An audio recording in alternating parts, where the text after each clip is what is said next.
श्री राम जय राम जय जय राम। श्री राम जय राम जय जय राम। श्री राम जय राम जय जय राम। श्री राम जय राम जय जय राम। श्री राम जय राम जय जय राम। श्री राम जय राम जय जय राम। जब जीवन ने प्रारंभिक प्रशिक्षण प्राप्त कर लिया, तब उसे लंबी और कठिन यात्राओं के लिए नियुक्त किया गया। दूसरे लोग उन्हीं यात्राओं के विषय में जानते थे जिस यात्रा में वे स्वयं एक सहयात्री की भांति सम्मिलित हुए। कुछ ही लोग 2 से अधिक यात्राओं में ले जाए गए। हमारी जानकारी के अनुसार जीवन ही उन विरले लोगों में था जो बाबा जी की बहुत सी यात्राओं में बहुत दिनों तक उनका साथी रहा। तुलाराम की बाबा जी के साथ की यात्राएं परिचित और खुली सड़कों तथा रेलगाड़ियों या कार द्वारा की गई थी, लेकिन जीवन ने बाबा जी के साथ की यात्राएं कुमायूं और गढ़वाल की पहाड़ियों के अंतरंग भाग में की थी, जहां लोग पहुंच नहीं पाते अथवा जाना नहीं चाहते थे। ये यात्राएं घाटियों, मैदानों, नदियों के उस पार और घने जंगलों में से होकर थी। सड़कें संकरी, ढलानदार और टूटी थी। इन पर चलना सरल नहीं था। झुककर, रेंगकर, सीधी चट्टानों पर चढ़कर और ढलानों पर तेजी से दौड़कर की गई थी। बाबा जी और जीवन एक दूसरे के आगे पीछे और एक दूसरे को खींचते धकेलते चल रहे थे। उन्हें जाते हुए देखकर चरवाहों के बच्चे लंबे और नाटे की यात्रा कहते थे। जब चौड़ी सड़क आती थी तो वे बगल बगल एक दूसरे के कंधे पर हाथ रखकर या एक दूसरे का हाथ पकड़कर चले थे। उन्हें लोग मोटे पतले भी कहते थे। इन स्थानों का भ्रमण धीमा और बाधाओं से पूर्ण था और बाबा जी तथा जीवन को किसी निश्चित स्थान पर निश्चित समय पर पहुंचना भी कठिन होता था। जीवन कहते थे कि यदि यात्रा चढ़ाव पर अथवा जोखिम भरी होती थी, तब भी उन्हें कोई चिंता नहीं होती थी। शक्तिशाली हाथ उसे उठा लेंगे, मजबूत पकड़ उसे फिसलने नहीं देगी और सशक्त शरीर जिसके पीछे वे चलता था उसे हर विपत्ति से बचा लेंगे। भोजन उन्हें बहुतायत में मिलता था। जंगल के फल और कंद ही नहीं, वरन पकाया हुआ भोजन उन्हें गृहस्थों, साधुओं और आश्रम वासियों से प्राप्त होता था जो सर्वत्र यात्रा में निवास करते थे। जीवन के साथ भी उसी प्रकार की आश्चर्यजनक घटना हुई जिस तरह की घटना राम नारायण के साथ मथुरा की सड़कों पर और तुलाराम को चारों पुण्य धामों की यात्रा करते समय हुआ था। बाबा जी सभी से परिचित थे। बाबा जी साधुओं और गृहस्थ सभी में समान रूप से परिचित थे। उनकी यात्रा परिचितों से परिचितों के बीच थी। सभी स्थानों पर उनका स्वागत होता था। बाबा जी किसी व्यक्ति और स्थान से बंधे नहीं थे। वे स्वतंत्र थे। उन पर किसी प्रकार का बंधन नहीं था और न उन्हें किसी प्रकार का मोह था। इसलिए वे बिजली की भांति तेज चलते थे। जीवन इन सब का मूक दर्शक था, बाबा का सहयात्री। उसे यात्रा के अतिरिक्त कुछ नहीं करना था। इस तरह की जिंदगी बहुत अच्छी थी। जीवन सदा यही कहता था कि ऐसी जिंदगी में ना कुछ खोना होता है, ना किसी बात की चिंता करनी पड़ती है जिससे किए हुए में कोई व्यवधान पड़े। आपको कुछ करना नहीं होता है, जैसे पैरों के चलने पर हाथों का स्वयं हिलना। यदि आप पूर्वाग्रहों से मुक्त हो जाए तो सभी चीजें ठीक हो जाती हैं। एक दिन वे सुंदर, शांत और एकाकी घाटी में आए जहां पास ही नदी बह रही थी। वे कई दिनों से चलते ही रहे थे, अतः वे वहां बैठकर विश्राम कर सकते थे। बाबा जी नदी के किनारे शांत बैठे थे। काफी देर बाद बाबा जी ने देखा कि जीवन नदी में स्नान कर रहा था। अपने शरीर के अंगों को रगड़कर धो रहा था। इसके पश्चात उसने अपनी धोती सूखने के लिए फैला दी। बाबा जी ने उसे यह सब करने का अवसर दिया था। जब जीवन अपनी धोती फैला रहा था, तभी बाबा जी ने कहा, तुम चतुर व्यक्ति हो, तुमने इस प्रवाहित शुद्ध जल में सुंदर स्नान किया है और अब मैं भी स्नान करूंगा। ऐसे शुद्ध जल में स्नान करने से शरीर शुद्ध होता है, मन को शांति और शरीर को नई शक्ति मिलती है। तुम बहुत चतुर हो। उन्होंने अपना कंबल किनारे रखकर उतार दिया और नदी में धोती पहने हुए ही उतर गए। बहुत देर तक पानी में डुबकियां लगाते रहे। पानी से बाहर आकर पलथी मारकर कंबल ओढ़कर बैठ गए। वे वहां बातें करते रहे जब तक उनकी धोतियां सूख नहीं गई। यहाँ की नदियां बहुत स्वच्छ जल की होती हैं। मैदान की नदियों में जल इतना स्वच्छ नहीं होता है क्योंकि उनमें सभी प्रकार का प्रदूषण होता है। ईश्वर हमें सभी वस्तुएं ताजी और शुद्ध देता है, किंतु लालची और स्वार्थी लोग उन्हें विषवत बना देते हैं और फिर ईश्वर को दोष देते हैं। क्या तुम ये समझते हो?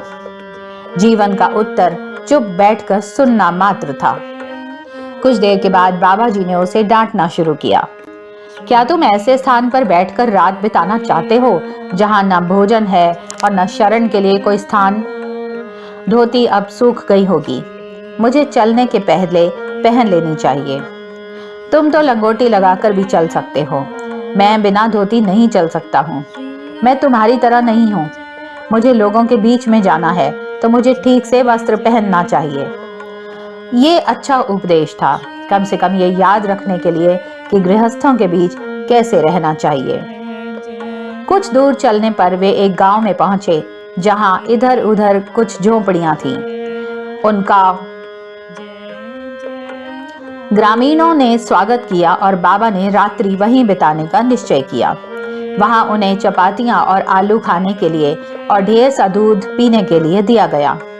बाबा जी ने अपने स्वभाव अनुसार चपातियां नमक के साथ खाई तथा दूध और आलू जीवन के लिए छोड़ दी। अगले दिन प्रातःकाल ही वे चलकर सड़क पर आ गए। अल्मोड़ा के बाहरी हिस्से से सायंकाल जब वे गुजर रहे थे, तब उन्हें कई लोगों ने भोजन करने और रात्रि वहीं विश्राम करने का आग्रह किया। बाबा जी ने पहले तो अस्वीकार कर दिया, किंतु बाद में एक व्यक्ति उनसे प्रार्थना करता हुआ उनके पीछे पीछे बहुत दूर तक आया। बाबा ने उसकी बात मान ली और उसकी शिकायत भी सुनी, जो वो कह रहा था कि बाबा जी ने उसे किस अपराध के कारण छोड़ दिया है। उसने कहा कि बाबा जी गत 2 वर्षों में कई बार अल्मोड़ा आए और उसे दर्शन नहीं प्राप्त हुए। बाबा जी उसके घर आए, बरामदे में बैठे लोगों से बातें की। उसने बाबा जी से विनती की कि उन्हें उस रात्रि बाबा जी की सेवा करने का सुअवसर दिया जाए। बाबा जी राजी हो गए और कहा कि आज की रात्रि यहीं व्यतीत करेंगे। बाबा जी की भाग जाने की विचित्र आदत के कारण उस परिवार को उनकी बात पर विश्वास करने में कठिनाई हुई। भोजन लाया गया और गृहस्थी के बीच बाबा जी ने पर्याप्त समय व्यतीत किया। बाबा जी ने भोजन को स्वाद लेकर खाया और उन लोगों की इस बात के लिए प्रशंसा की कि उन्हें उनकी रुचि का ज्ञान है। उन्होंने अच्छे भोजन की बार बार प्रशंसा की। जीवन ने अपना भोजन समाप्त कर लिया था। बाबा जी और जीवन को उनके कमरे में ले जाया गया जहां बिस्तर लगे हुए थे। पीने के लिए बाल्टी में पानी और लोटा बरामदे में रख दिया गया था। बाबा जी ने कहा, अब और कुछ नहीं चाहिए, आप लोग भी थक गए होंगे, जाइए विश्राम कीजिए। जब उन लोगों ने बाबा जी के साथ और देर तक बैठने की इच्छा प्रकट की, तब बाबा जी ने कहा कि उन्हें नींद आ रही है। उन्होंने जीवन की ओर संकेत करते हुए कहा कि जीवन के ऊपर बहुत दया होगी यदि उसे सोने दिया जाए। ये बात कहकर उन लोगों को जाने के लिए कहा गया। जब वे वहां से जाने लगे, तब उन लोगों ने बाहर से दरवाजा बंद कर सांकल लगा दी, जिससे बाबा जी सीढ़ियों की ओर न जा सके। रात में कई बार ये देखने आए कि दरवाजा खुला तो नहीं है। बाबा जी जीवन से चुपचाप बात कर रहे थे और जैसे ही किसी के पदचाप सुनाई पड़ते, चुप हो जाते थे। अंत में उन लोगों का आना इसलिए बंद हो गया कि अब रात्रि अधिक हो गई है, अतः उन्हें विश्वास हो गया कि अब बाबा जी यहीं रुकेंगे। जब सभी लोग सो रहे थे, बाबा जी ने जीवन को हिलाकर कहा कि अभागे, क्या रात यहीं सोकर बिताना चाहते हो? मेरा कोई बाहर इंतजार कर रहा है, अब हमें चलना चाहिए। बाबा जी बरामदे से बाहर आए और जीवन से कहा कि वह अपनी धोती डालकर नीचे लटका दे और उसका एक सिरा अपने हाथ से पकड़े रहे। जीवन के वैसा करते ही बाबा जी धोती के सहारे लटक कर नीचे आ गए और जीवन को भी धीरे से नीचे आने को कहा। जंगली बकरियों के ऊपर चढ़ने और उतरने से जैसी कठिनाई होती है, जीवन को वैसा ही हुआ। उनके चलने से कुछ आवाज हुई। गृहस्थ जग गए। द्वार पर आकर देखा, दरवाजा वैसे ही बंद था, लेकिन बरामदे में पहुंचकर देखा कि बाबा जी और जीवन नीचे हैं। ये जानते हुए कि वे लोग उन्हें देख रहे हैं, बाबा जी ने जीवन से कहा कि यदि पकड़ नहीं जाना है तो भाग चलो। दोनों ने दौड़ना प्रारंभ किया। दौड़ते दौड़ते उन्हें ये आवाज पीछे से आती सुनाई दे रही थी कि बाबा, आप भाग निकले, हम जानते थे कि आप हर एक को धोखा देते हैं। हमने आपको भागने से रोकने की चेष्टा की थी, किंतु आपने भागने का प्रबंध कर ही लिया था। हम आपके सामने पराजित हैं। ऐसे दौड़ते और चिल्लाते वे लोग दूर तक आ गए और नगर के किनारे पहुंच चुके थे। अर्धरात्रि के भी ऊपर हो गई थी। पूरा नगर सो रहा था। उन्होंने एक छोटी झोपड़ी के सामने रुककर दरवाजा खटखटाया।